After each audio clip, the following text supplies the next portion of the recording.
Oke, selamat sore Bapak Ibu yang kasih Tuhan. Apa kabar semua? Baik-baik? Beneran baik-baik? Puji Tuhan. Oke, ini tab saya nggak baik-baik. Ini kenapa ini ya? Sebentar ya. Tadi sudah di charge full. Kok ternyata mati? Oke. Alright. Bapak Ibu Saudara yang kasih Tuhan, tadi sempat diumumkan ya tentang diaper drive. Saya mau ajak kalau ada yang punya pertanyaan bisa hubungi langsung ke Ika. Jadi kita sebagai gereja Tuhan, kita terutama dalam momen Natal ini kita mau mengambil bagian khusus di dalam apa yang bisa kita lakukan bagi komunitas di mana kita berada ya. Dan ini adalah satu momen yang tepat, satu momen yang baik yang saya lihat untuk kita boleh mengekspresikan kasih kita kepada Tuhan dengan kita boleh menjadi berkat bagi komunitas di sekitar kita. Oke, so detailnya kembali bisa hubungi Ika dan juga di bawah kalau Bapak Ibu Saudara mau bawa bentuk diapernya tanggal 19 minggu depan hari Minggu atau hari Sabtu tanggal 25 itu bisa bawa bentuk diapernya, bisa nanti di bawah itu ada boxnya khusus, nanti box itu yang akan dibawa. Atau kalau dalam monetary giving atau keuangan itu saya sempat dengar ya, itu mereka bisa membeli 3 kali lebih banyak gitu dengan uang yang sama kalau kita belanjakan langsung di supermarket, karena mereka bisa beli in bulk. Jadi kalau kita misalnya beli 15 dapat berapa ya, saya nggak tahu, misalnya dapat 20 gitu. Nah mereka bisa kira-kira dengan uang yang sama, mereka bisa 3 kali lipat dapat jumlah diaper yang mereka bisa belanjakan. So saya percaya bahwa bagian kita adalah untuk mencari kebutuhan dan kita memenuhi kebutuhan itu. Apa yang mereka alami ya kita tidak tahu ya, tapi kita melakukan apa yang bisa kita lakukan. Oke, kita akan lanjutkan pembelajaran kita, firman Tuhan yang kita sudah pelajari bersama-sama dalam beberapa waktu ini. Kalau saudara ingat, kemarin itu saya lihat itu satu saya lihat satu buah pengajaran yang luar biasa. Memang selama ini kan kita belajar tentang generosity ya, tentang gratitude and then generosity. Dan pada berhubungan dengan momen Natal ini kita lanjutkan, saya dengan Pastor Z dalam momen Natal ini kita melihat bahwa ini adalah sebenarnya sebuah momen yang tepat untuk kita bisa belajar tentang generosity, tentang gratitude. Karena kalau kita melihat khususnya memang apa yang Tuhan lakukan di dalam kehidupan kita dalam momen Natal ini merupakan sebuah bentuk nyata daripada kemurahan Tuhan buat setiap kita. Jadi Yesus lahir ke dunia ini, Yesus memberikan yang terbaik, dan biar ini yang boleh menjadi satu nilai-nilai hidup di dalam kehidupan kita. Oke. So, saya minta waktu sebentar, ini kenapa ya tablet saya, sambil saya buka backup dulu.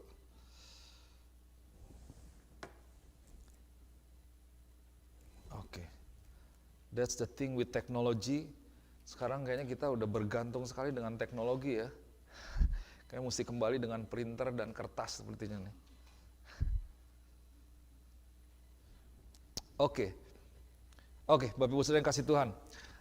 Saya mau sampaikan firman Tuhan dengan judul yang sama ya, The Grace of Giving. Ini bagian kedua, biar ini masih bisa dalam satu frame gitu, dalam satu tema. Jadi kita bisa lebih mengerti lagi, bisa lebih dalam lagi. Nah, saudara yang kasih Tuhan, kita udah belajar bahwa Tuhan kita itu adalah Tuhan yang sangat murah hati. Dan kemurahan hati itu dimulai oleh Tuhan sebenarnya. Generosity begins with God, and then our God is a generous God. Tuhanlah adalah Tuhan yang memodelkan, yang mencontohkan bahwa dia adalah Tuhan yang murah hati. Dan dari awal, yang mengawalinya semuanya itu adalah Tuhan. Itu adalah karakter Tuhan, itu adalah memang siapa diri Tuhan. Jadi Tuhan kita itu memang nature-nya, alamiahnya adalah Tuhan yang murah hati, Tuhan yang luar biasa. Nah kalau kita lihat di dalam kitab Yohanes, pasal yang ke-10, ayat yang 10 dan ayat yang 11, firman Tuhan katakan seperti ini. Pencuri datang hanya untuk mencuri dan membunuh dan membinasakan. Aku datang supaya mereka mempunyai hidup dan mempunyainya dalam segala kelimpahan. Ini satu firman yang luar biasa. Kalau kita lihat tujuan kehidupan Yesus Kristus untuk ke dunia ini, dia datang untuk memberi gitu ya. My purpose is to give them a rich and satisfying life. Dalam bahasa Indonesianya dikatakan, aku datang supaya mereka memiliki hidup. Jadi aku datang supaya Bapak Ibu Saudara dan saya, all of us, we can have a rich and satisfying life. Bagaimana supaya kita bisa memiliki, mempunyai segala kelimpahan di dalam kehidupan kita, tentu harus ada yang memberikan, harus ada yang memberi. Nah, Yesuslah yang menjadi pribadi yang memberikan kehidupan itu, yang memberikan yang terbaik untuk kita. Jadi tujuan Tuhan untuk datang ke dunia ini bisa dibayangkan itu untuk memberi. Jadi memang kehidupannya ada, dimulai, dan di sepanjang kehidupannya, sepanjang langkahnya itu adalah dalam tema umum untuk memberi yang terbaik buat kita. Sampai pada akhirnya Yesus mati di kayu salib. Jadi itu yang menjadi tema utama daripada kehidupan Yesus itu sendiri.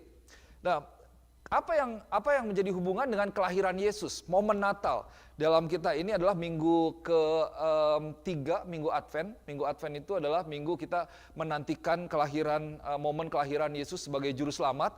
Minggu depan minggu ke-4 dan kemudian kita masuk dalam momen Natal. Nah, momen kelahiran Yesus itu adalah sebuah pelajaran penting, sebuah prinsip yang penting, sebuah kebenaran firman Tuhan yang diajarkan dalam prinsip tentang memberi. Di mana Yesus sendiri dia memulai, dia memberikan contoh, dia memberikan sebuah teladan, dia mewariskan teladan dengan kehidupannya sendiri dalam hal memberi. Saya percaya nih kalau kita mau punya sebuah standar dalam memberi, yaitu kita bisa lihat kehidupan Yesus Kristus. Yesus yang menjadi standar bagaimana kita harusnya menghidupi kehidupan kita. Standar kita dalam memberi seperti apa? Nah itu kita kembali kepada Tuhan kita yaitu Yesus kita sendiri. Nah sore hari ini saya mau bahas dari satu ayat utama yaitu Yohanes pasal yang ke-3 ayat yang ke-16. Ini ketika minggu lalu Pastor Z sampaikan firman Tuhan, Tuhan sudah taruhkan juga ayat ini. Dan saya tidak mau setiap Bapak Ibu Saudara untuk miss tentang kebenaran-kebenaran firman Tuhan ini. Kalau saudara menyaksikan hari perayaan Natal di Boston hari Jumat lalu, firman ini juga disampaikan, tapi saya lihat ini satu pekerjaan Roh Kudus di mana ada pernyataan yang sama ya untuk saya dengan Pastor Z dan mari kita lihat kebenaran firman Tuhan ya. Firman Tuhan katakan begini, karena begitu besar kasih Allah akan dunia ini sehingga ia telah mengaruniakan anaknya yang tunggal supaya setiap orang yang percaya kepadanya itu tidak binasa, melainkan beroleh hidup yang kekal. Nah di depan ini ada satu yang saya mau kita fokus ke dalamnya. Dikatakan bahwa for God so loved the world that He gave His one and only Son. His begotten Son. Itu maksudnya satu dan satu-satunya gitu ya. One and only Son. Dalam New International Version. Nah saudara yang kasih Tuhan, kita tahu bahwa Yesus itu adalah kasih karunia buat kita. Gitu ya. Makanya judulnya ini The Grace of Giving. What is the grace of God for us is Jesus Christ Himself. Jadi Yesus adalah kasih karunia buat setiap kita. Atau kasih karunia itu atau grace itu dikatakan sebagai anugerah ya. Kalau orang dikasih anugerah, wah itu dia mungkin tidak deserve, tidak layak atau tidak bisa mendapatkannya, maka dianugerahi, diberikan secara cuma-cuma. Nah itu yang diberikan kepada kita, Yesus Kristus diberikan kepada setiap kita. Dan kelahiran Yesus atau kita rayakan dalam momen Natal ini, itu adalah ekspresi nyata, bukti daripada janji Tuhan, janji yang digenapi. Kita tahu dari zaman perjanjian lama ketika umat Tuhan itu jatuh ke dalam dosa dan Tuhan tahu ini perlu ada yang menebus umat manusia. Dan Tuhan menjanjikan lewat nabi-nabinya suatu saat akan ada juru selamat yang datang. Dan lewat firman ini kita tahu bahwa karena begitu besar kasih Tuhan akan dunia ini, dia mengaruniakan anaknya yang tunggal. Jadi ini adalah sebuah janji Tuhan yang digenapi. Sebuah janji Tuhan yang dinyatakan, yang benar-benar diekspresikan. Menjadi sebuah bukti nyata, ada buktinya. Dan itu harus dilakukan sebagai bukti juga daripada God's generosity. Karena Tuhan mengasihi kita, Tuhan memberikan anaknya yang tunggal untuk kita bisa diselamatkan. Jadi saudara yang kasih Tuhan, kelahiran Yesus, momen Natal itu adalah sebuah ekspresi nyata daripada kasih Bapa yang luar biasa di dalam kehidupan setiap kita umat manusia. Nah, ada beberapa kebenaran yang saya mau sampaikan kepada Bapak Ibu Saudara di tempat ini, buat pemirsa yang menyaksikan di rumah juga, tentang grace of giving, the grace of giving dari Yohanes 3 ayat 16 ini. Yang pertama, kita perlu sadari sekali lagi dan terus dalam hidup kita, bahwa Tuhan itu mengasihi setiap kita begitu luar biasa. Ada amin? Saya mau katakan sekali lagi bahwa apapun yang engkau pernah dengar dari orang-orang yang ada di sekitarmu, apapun yang pernah engkau terima ya, omongan-omongan yang dilemparkan dari teman-teman, mungkin lingkungan, bahwa engkau tidak layak, engkau ini buruk, engkau dan lain sebagainya. Tetapi Tuhan mengasihi kita begitu luar biasa. Kasih Tuhan kepada kita itu begitu besar sehingga Dia mengaruniakan anaknya yang tunggal. So, engkau adalah orang yang dikasihi Tuhan. Ada amin. You are God's loving people. Engkau dikasihi Tuhan, engkau adalah pribadi yang dikasihi Tuhan, engkau adalah pribadi yang berharga di mata Tuhan, engkau adalah pribadi yang dilindungi Tuhan, engkau adalah ciptaan yang daripada Tuhan. Tuhan mengasihi kita begitu luar biasa. Ini kita dengar terus setiap minggu dinyatakan supaya kita ini punya satu kepribadian yang secure, yang aman dan tenang, sehingga kita bisa melakukan yang terbaik karena mengetahui bahwa ternyata mungkin orang meninggalkan kita, tapi ada Tuhan yang tidak pernah meninggalkan kita. Ada Tuhan yang mengasihi kita. Itu adalah arti daripada kelahiran Yesus Kristus itu sendiri. Nah, yang kedua kita lihat. Yang kedua, bahwa generous love atau godly love is expressed through generosity. Kalau dibilang Tuhan mengasihi kita luar biasa. Tuhan begitu mengasihi kita, begitu besar kasihnya kepada dunia ini. Tetapi sudah lihat, kasih Tuhan kepada setiap kita itu bukan hanya sekedar berhenti kepada sebuah perkataan atau kalimat, atau mungkin hari ini dengan sebuah posting atau perkata-kata yang seringkali ya kita mengucap syukur ya, kita punya teknologi, kita mengucapkan selamat ulang tahun misalnya lewat WhatsApp, lewat Facebook. Itu satu hal yang kita yang mengucap syukur kita bisa melakukannya.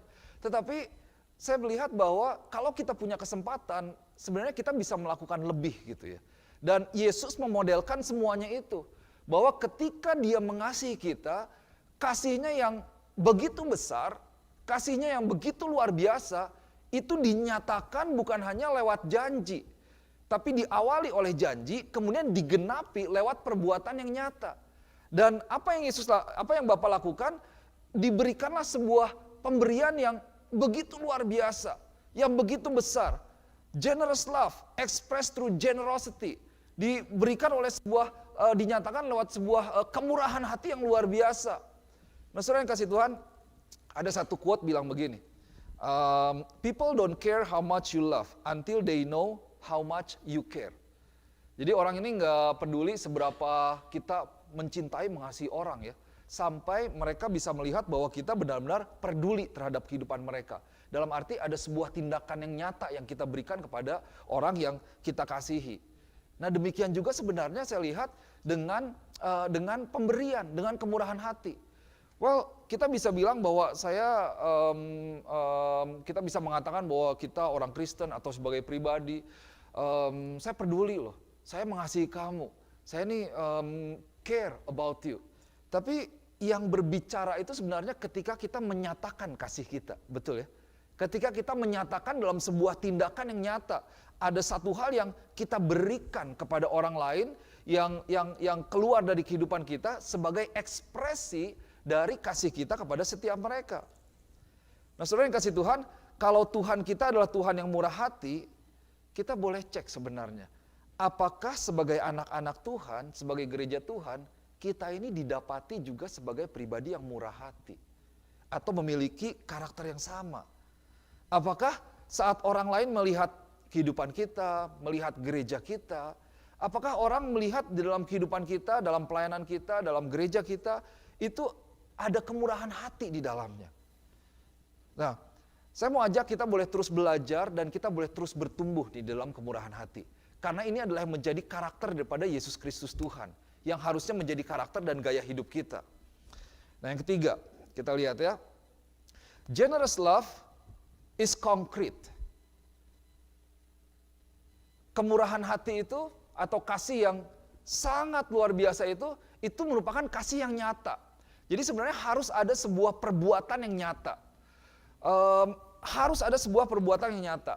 Ini di Roma pasal 5 ayat yang ke-8 firman Tuhan katakan, akan tetapi Allah menunjukkan kasih-Nya kepada kita oleh karena Kristus telah mati untuk kita ketika kita masih berdosa. Bahasa Inggrisnya bagus. Dikatakan, but God demonstrates His own love for us in this. While we were still sinners, Christ died for us. Tuhan ini mendemonstrasikan. Ini kalau saya pelajari kata demonstrasi, saya ingat waktu kayaknya SMA atau kuliah ya.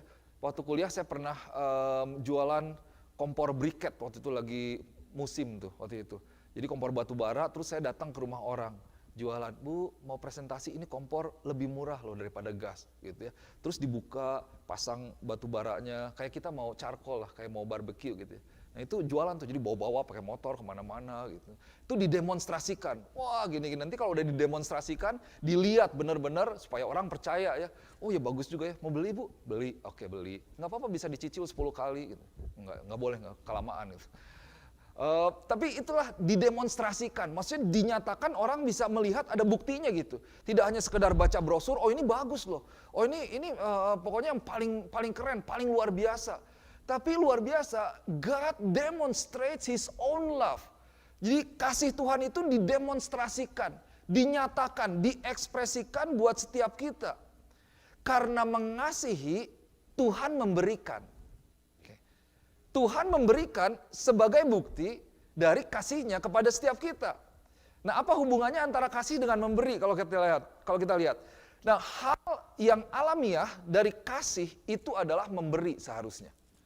Kasih itu tidak bisa hanya dikatakan hanya sekedar daripada kata-kata.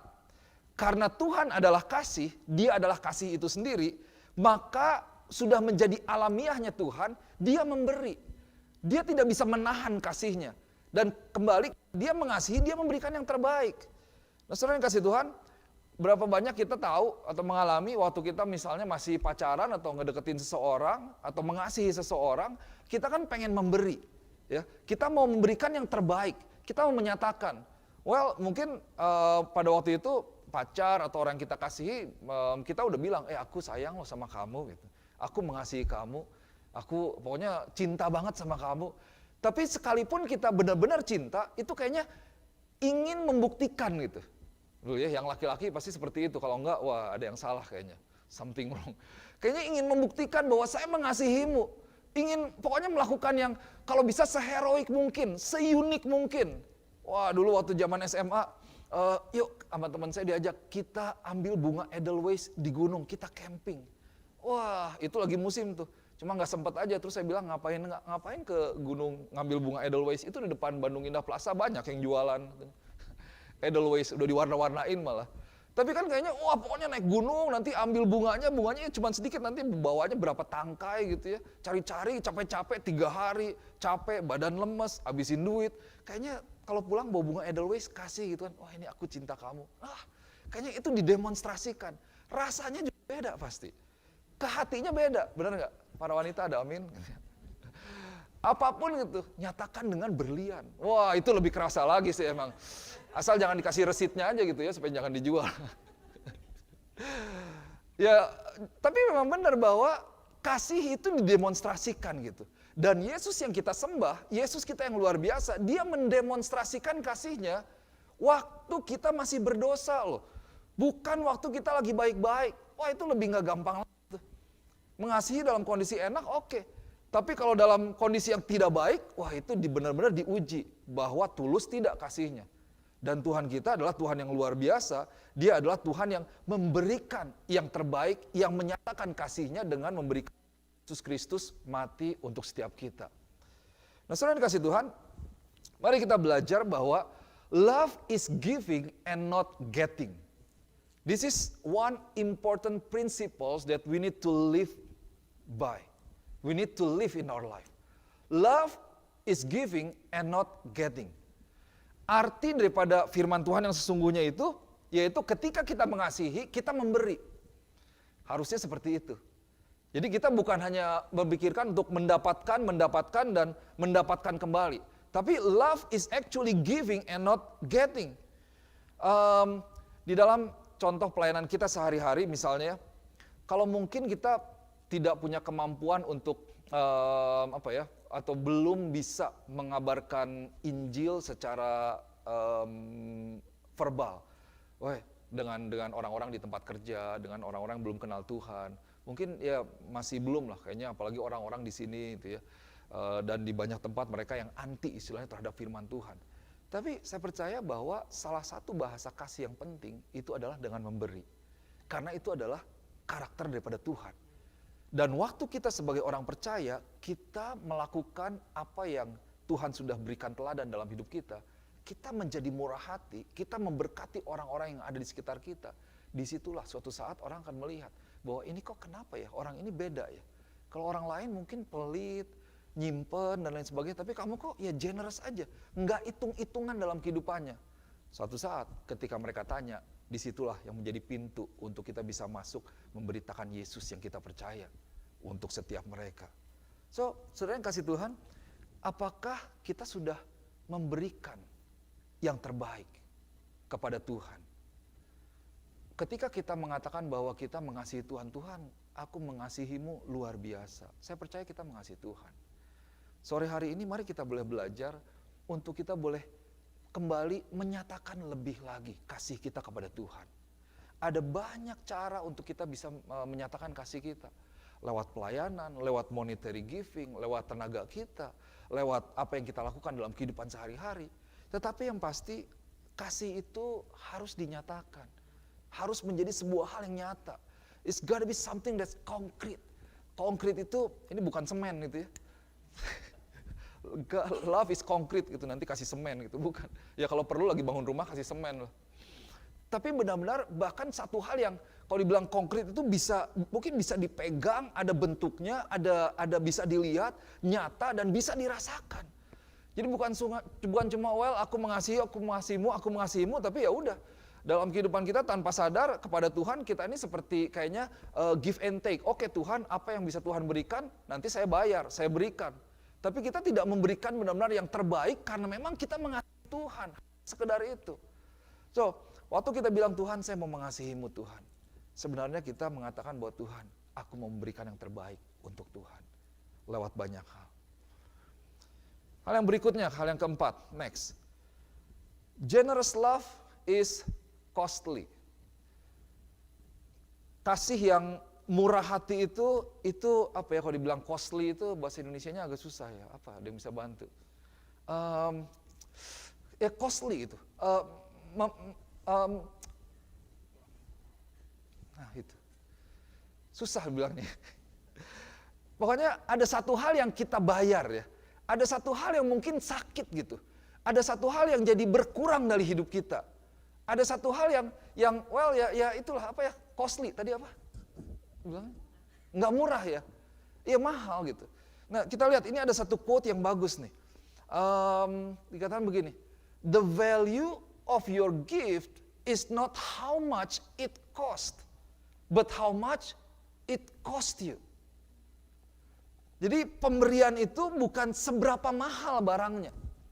Kalau dibilang, misalnya kita kasih barang Christmas gift, ada yang $10, ada yang $100 lah, katakan seperti itu ya. Itu pemberian yang terbaik yang mana? Nah ini kita perlu lihat dulu. Bukan berarti atau selalu yang $100 ini lebih baik. Gitu. Tetapi kita lihat, yang value-nya yang mana ini? Yang lebih berharga yang mana?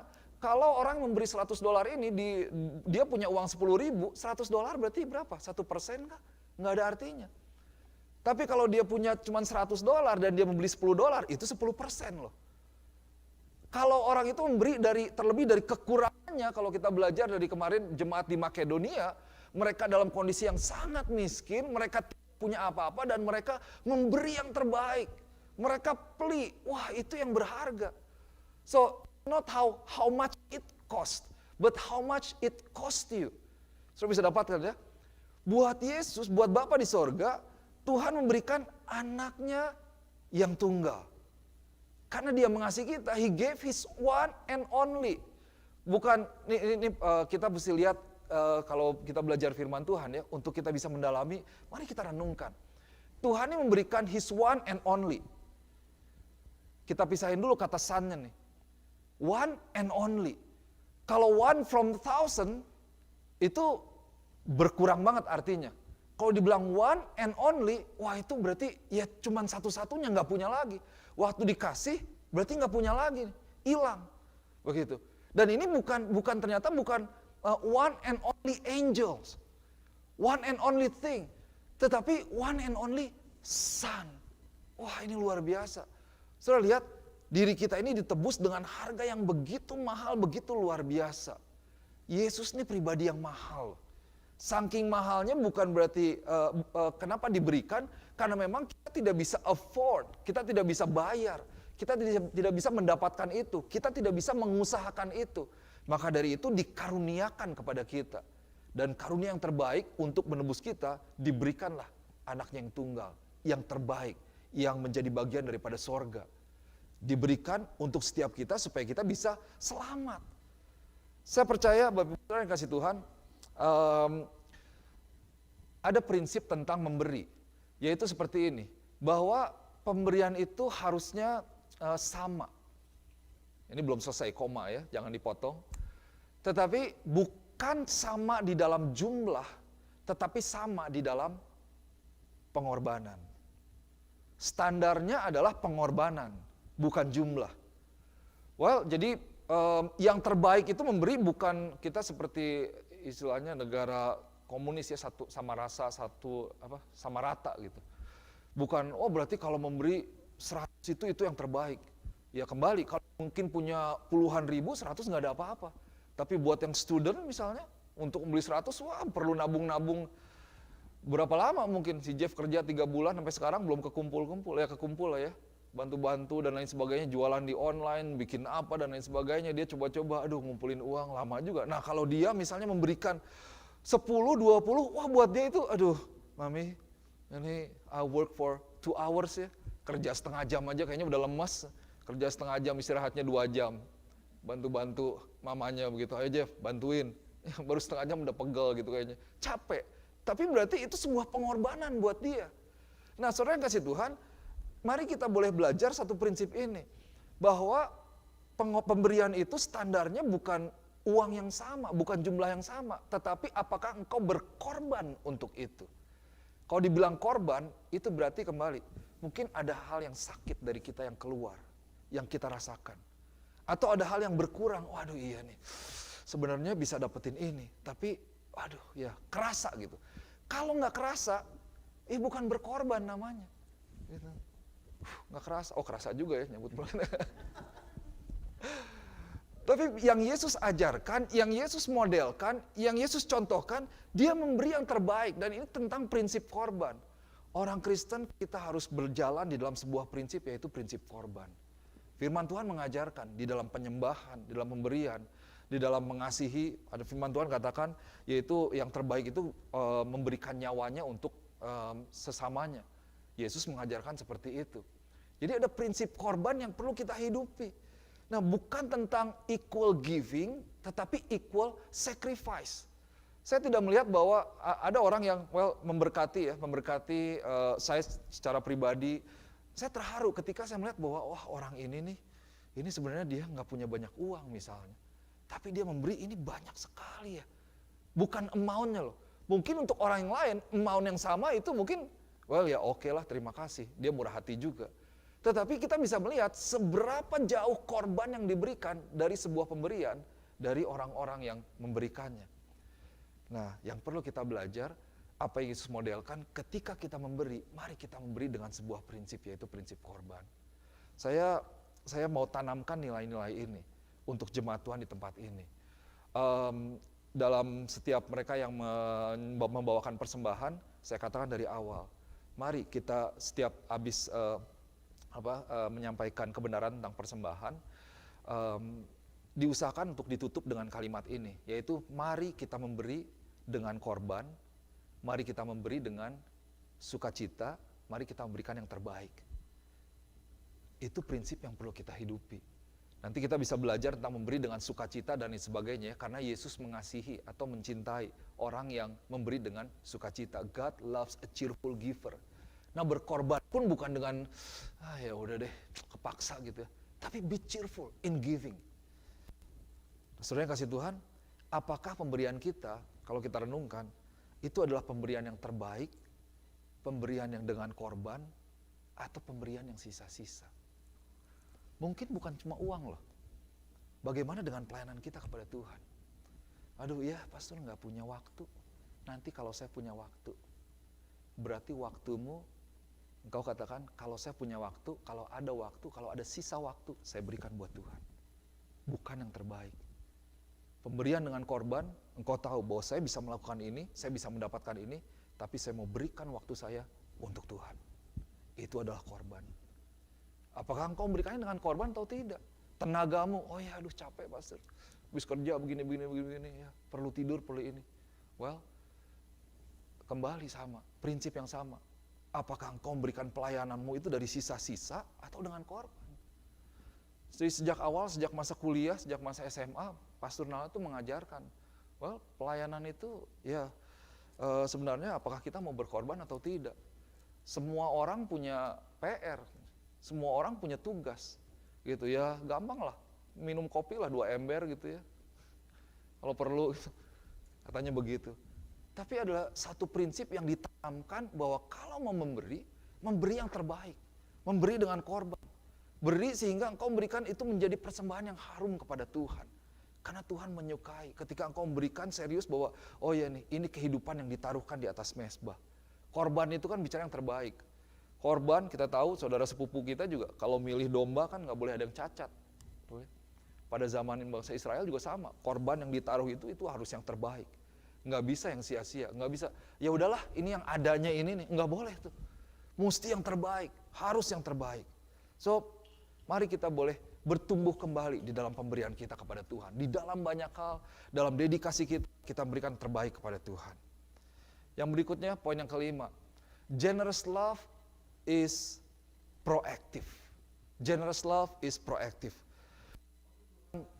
Mengasihi kita, dia memulai, menginisiasi, memberikan Yesus sebagai juru selamat. Kalau kita kembali ingat jemaat di Makedonia, luar biasa, saya diingatkan kembali, mereka memohon ya, untuk terlibat di dalam pelayanan Paulus. They're begging, mereka mohon untuk, ayo kami miskin, kami gak punya banyak, tapi kami mau terlibat nih. Jadi tidak diminta, tapi mereka yang meminta. Nah itu menyambut, itu mendahului, itu adalah proaktif. Apa nih, pastor apa nih?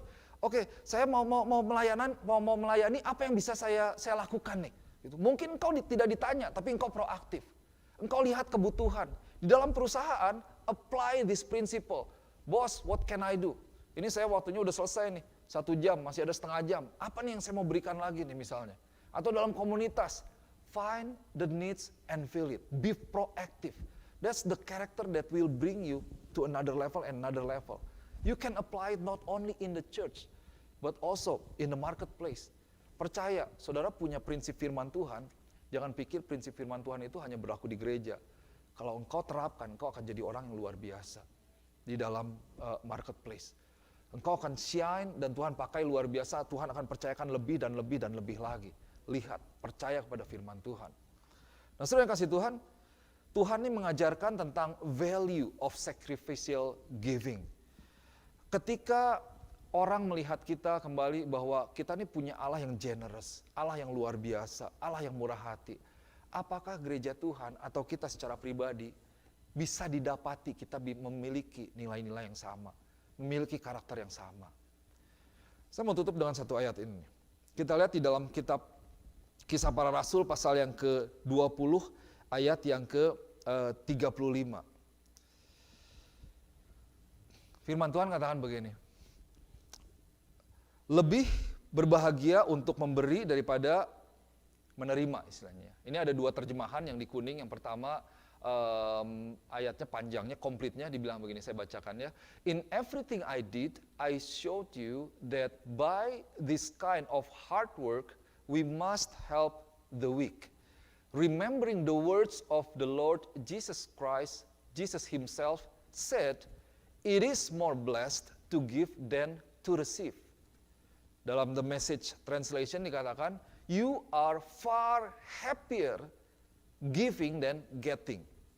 Nah, saudara, Saya mau sampaikan pertama, kalau dikatakan di sini kasih kata yang kuning pertama itu the words of the Lord Jesus. Kalau dibilang the words itu berarti sebuah fakta ya, sebuah kebenaran yang keluar dari mulut Tuhan sendiri, mulut Yesus, yang itu adalah kebenaran, itu adalah standar moral, itu adalah sebuah doktrin yang Yesus ajarkan buat setiap kita. Apa yang Yesus katakan itu adalah kebenaran-kebenaran yang Tuhan mau untuk kita hidupi. So, waktu Yesus katakan ini adalah kebenaran yang memiliki rahasia yang luar biasa, yang waktu kita jalani itu akan membawa kita kepada kehidupan yang penuh dengan berkat, saya percaya. Dan Yesus katakan seperti ini, it is more blessed to give than to receive. Wah, ini kan kayaknya satu hal yang agak gimana bisa gitu ya, kok bisa gitu, seperti apa? Dan memang ternyata akar kata atau bahasa aslinya daripada bless ini adalah berarti happier. You will be far happier giving than receiving, than getting. Jadi kita akan lebih berbahagia kalau kita memberi daripada kita menerima. Ternyata saudara yang kasih Tuhan, rahasia untuk mengalami kebahagiaan yang penuh itu adalah dengan kita memberi. Ini luar biasa nih. Nah, cara kita untuk hidup bahagia itu dengan memberi. Orang mungkin pikir, saya mau hidup bahagia, gimana? Saya harus cari uang yang banyak. Supaya nanti, retired oke, muda foya-foya, tua kaya raya, mati masuk surga. Wah bahagia tuh katanya. Ada kaosnya tuh dulu, saya punya nggak ya? Rame tuh, jogger, bukan jogger, apa yang dari Jogja, dari Bali ya. Itu kan banyak tuh kaosnya seperti itu. Kayaknya begitu. Pokoknya saya harus mendapatkan, mengumpulkan. Tetapi ternyata Yesus bilang lebih berbahagia, lebih diberkati. Ini ternyata kalau kita gali ya, lebih diberkati itu lebih memuaskan, lebih it is more satisfying, it is more fulfilling, it is more rejoicing, it is happier, it is more blessed to be a generous person, a giving person, and a getting person. So it is more blessed to be a giving person than a getting person. Gitu. Orang pikir, saya pengen kalau dibilang lebih happy. Orang mau hidup bahagia itu kayaknya, kalau kebahagiaan itu kan berarti ya semuanya all set. Gitu. Tidur bisa tenang, karena punya banyak, tapi nggak bisa tidur juga, nggak bahagia juga ya. Gitu. Anak-anak oke, bertumbuh nggak macem-macem gitu ya. Nggak error gitu, nggak tiba-tiba aneh-aneh lah, pokoknya ya kita sebagai orang tua tahu, aduh saya mah bahagia, pokoknya pastor tenang, anak-anak baik-baik melayani Tuhan. Gitu. Ada banyak orang yang punya, tapi anak-anaknya mungkin kemana, udah nggak jelas, aduh gimana itu bikin hati saya seperti apa, hidup dalam kemewahan, kecukupan luar biasa, tapi ada hal yang mengganggu, nggak bahagia, penyakit misalnya, tuh nggak bahagia. Nah kuncinya ternyata di sini, ini yang Yesus ajarkan. Untuk hidup bahagia, ternyata it is more blessed to give than to receive. Nah, saudara yang kasih Tuhan, iblis dia mencoba memutarbalikkan kebenaran ini. Sehingga di dalam pikiran manusia, it is more blessed, I will be more happy, I will be happier if I can get more and get more and get more. While actually Jesus said, you are far happier, more blessed when you give more and give more and give more than getting more. So ini satu prinsip yang kita perlu rubah di dalam mindset kita. Gimana bisa, pastor? Kan untuk memberi harus memiliki. In order for us to give, we need to get first. Otherwise, what can I give? Apa yang bisa saya berikan? Gitu ya. Itu make sense memang. Tapi sebenarnya kebenaran itu baru setengah. Kita mencoba untuk mendapatkan sesuatu. Waktu kita mendapatkan sesuatu, kita tidak bisa bohongi, itu memberikan sebuah kesenangan buat kita. Dan itu reward ya dari kerja kerasmu, engkau bisa menikmati apa yang engkau bisa dapatkan. Itu reward daripada Tuhan. Itu reward daripada pekerjaan kerasmu, kerja kerasmu. Tetapi ternyata itu baru setengah tuh. Itu baru sebagian. Karena kalau engkau mau merasakan kebahagiaan yang lebih lagi dari apa yang kau dapatkan, engkau memberi. Maka dari itu, Orang yang memberi lebih, dia memiliki kebahagiaan yang lebih daripada orang yang hanya mendapatkan. Yang mendapatkan bahagia nggak bahagia. Punya banyak treasures on earth, bahagia, bisa jadi bahagia. But it is more blessed, Jesus said, to give than to receive. Waktu engkau memberi, engkau bukan hanya mengumpulkan harta di muka bumi ini, tapi engkau mengumpulkan juga harta di sorga. Engkau memiliki sukacita yang luar biasa. Saudara, ketika engkau memberi, engkau melihat bahwa ada sukacita kepada orang yang engkau beri. Dan itu memberikan sukacita kepada diri kita sendiri. Kalau saya kasih contoh tadi, orang yang pacaran misalnya memberi yang terbaik, wah dia ketika udah memberi, bukan orang yang diberi aja yang senang, tetapi orang yang memberinya juga akan merasa sukacita. Melihat orang itu sukacita. Dan bukan berarti sukacita itu berhenti di situ. Bukan berarti orang yang menerima itu menjadi orang yang tidak diberkati loh, jangan salah. Wah kalau gini, it is more blessed to give than to receive, I don't want to receive anything. I just want to give. Bukan. Ya jangan sampai salah nih, ini dilengkapi. Jangan sampai nanti, oh ya karena katanya lebih berbahagia untuk memberi daripada menerima. Jadi saya takut nggak bahagia nih kalau menerima terus. Enggak, kalau ada orang yang memberkati saudara, terima berkat yang daripada Tuhan. Tetapi firman Tuhannya bekerjanya bahwa ketika saya memberi, orang itu bersukacita, saya bersukacita luar biasa. Dan pemberian yang kita lakukan, itu akan memberikan sukacita yang membawa orang yang diberi, mereka boleh tertular istilahnya, mereka boleh melihat, dan dalam sukacita mereka, mereka juga bisa memberikan dalam banyak hal, dalam banyak bentuk yang lainnya, kepada orang lain juga. Dan itu terus, dan terus, dan terus. Dan itu yang menjadi pada akhirnya membawa kebahagiaan kepada bukan hanya lingkup yang kecil, tapi lebih luas, dan lebih luas, dan lebih luas lagi. Saudara yang kasih Tuhan, terlebih lagi, kalau kita sedang melayani Tuhan, kita tahu apa yang menjadi isi hati Tuhan, bahwa Tuhan itu sangat bersukacita ketika kita menjadi seperti Dia. Betul ya? Giving is God's character. Waktu kita memberi, kita menjadi semakin serupa dengan Tuhan kita. Kita menjalankan kehidupan gaya hidup surgawi, heavenly lifestyle. Dan itulah yang membuat Tuhan sukacita. Dan kalau ada hati Tuhan di dalam kita, kita bertumbuh terus semakin serupa dengan Tuhan. Disitulah yang membawa kita sukacita luar biasa. Dan percaya Bapak Ibu Saudara yang kasih Tuhan, bahwa di dalam pemberian itu ada sukacita yang engkau mungkin tidak bisa dapatkan dari hal-hal yang lainnya. Lebih daripada engkau mendapatkan sesuatu. So, ini satu firman yang luar biasa nih. Bahwa it is more blessed to give than to receive. Yesus katakan seperti itu. Dan Tuhan mau untuk kita boleh menjalankan atau menghidupi gaya hidup seperti ini. Dan Yesus yang mencontohkan terlebih dahulu, Dia memberi. Dia memberi yang terbaik. Dia menyatakan pemberiannya. Concrete and then costly. Pemberian yang luar biasa. Pemberian yang terbaik untuk setiap kita.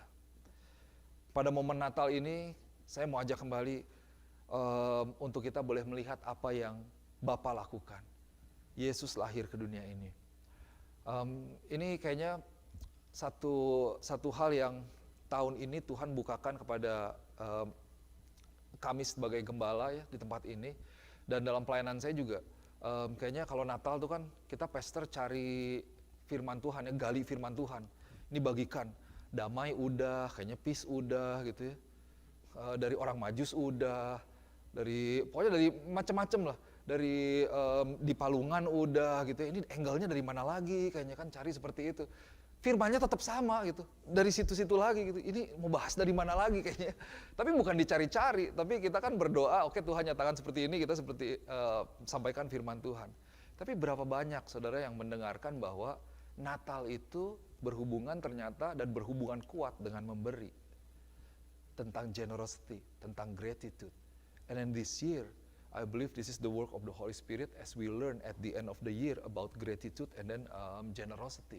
Well, actually, Christmas is a story of a generosity. Natal itu adalah cerita tentang kemurahan hati Bapa di sorga untuk setiap kita. Lewat kelahiran Yesus Kristus di kota Daud. Di mana dia lahir dengan tujuan untuk memberi. Dan dia pada akhirnya mati di kayu salib sebagai bukti dari kasih Tuhan yang luar biasa. So, apa yang bisa kita pelajari? Kita sebagai gereja Tuhan, sebagai pribadi, kita meneladani Yesus, mari kita boleh menjadi pribadi yang murah hati. Di dalam setiap hal yang Tuhan sudah percayakan dalam kehidupan kita. Tenaga kita, waktu kita, uang kita berikan yang terbaik untuk Tuhan, lewat kita menjadi berkat bagi orang-orang yang ada di sekitar kita. Amin. Mari kita berdoa. Yes Lord. Bapa, hamba-Mu berdoa Tuhan, buat setiap gereja Tuhan, setiap pribadi di tempat ini, setiap kami di tempat ini Tuhan. Buat setiap mereka juga yang menyaksikan ibadah online ini. Gereja Tuhan in general even Tuhan. Berdoa supaya gereja Tuhan boleh terus hidup di dalam kemurahan hati. Kami boleh menyatakan kasih yang daripada Tuhan. Secara nyata, mengekspresikan kasih Tuhan. Bahwa Engkau mengasihi dunia ini. Dan kami adalah alat Tuhan. Untuk Tuhan mau kami menyatakan kasih-Mu kepada dunia ini. Berdoa Tuhan, untuk kami boleh menjadi pribadi yang murah hati, kami boleh memiliki hati Tuhan, kami boleh memiliki beban yang daripada Tuhan. Dan sungguh Tuhan, orang ketika mereka melihat gereja Tuhan, mereka boleh melihat Yesus, mereka boleh merasakan kasih yang nyata. Ampuni kami Tuhan, kalau seringkali kami gagal di dalam kami menyaksikan atau menjadi berkat buat orang lain. Tapi bawa kami, tuntun kami, untuk kami boleh terus belajar. Tuhan berikan kami hati yang daripada Tuhan. Ketika kami melihat ada kebutuhan, kami boleh menjawab kebutuhan itu. Ketika kami boleh melihat ada orang-orang, bawa kami untuk kami boleh melihat bagaimana Tuhan melihat kehidupan mereka. Sehingga kami sebagai gereja Tuhan, kami boleh mengambil tindakan dan terus berusaha untuk memberikan yang terbaik buat setiap mereka. Hamba-Mu berdoa Tuhan, biar firman Tuhan ini tentang gratitude, tentang generosity, ini bukan hanya satu kali firman yang kami dengar, setelah itu kami lupakan, tetapi Roh Kudus yang boleh bekerja, mengerjakannya dalam kehidupan kami, untuk kami boleh terus masuk di dalamnya, menjadi pelaku firman Tuhan, dan ini menjadi gaya hidup dari setiap pribadi yang ada di tempat ini. Dimanapun kami ada Tuhan, kemanapun kami pergi Tuhan mengutus kami. Ini adalah kehidupan kami, ini adalah karakter kami, karakter ilahi, menjadi karakter daripada setiap gereja Tuhan. Terima kasih Bapa, hamba-Mu berdoa, dimeteraikan firman Tuhan, boleh melekat berakar kuat dalam setiap pribadi jemaat Tuhan. Di dalam nama Tuhan Yesus, hamba-Mu berdoa dan mengucap syukur. Haleluya, amin, amin. Mengajak semua jemaat untuk bangkit berdiri.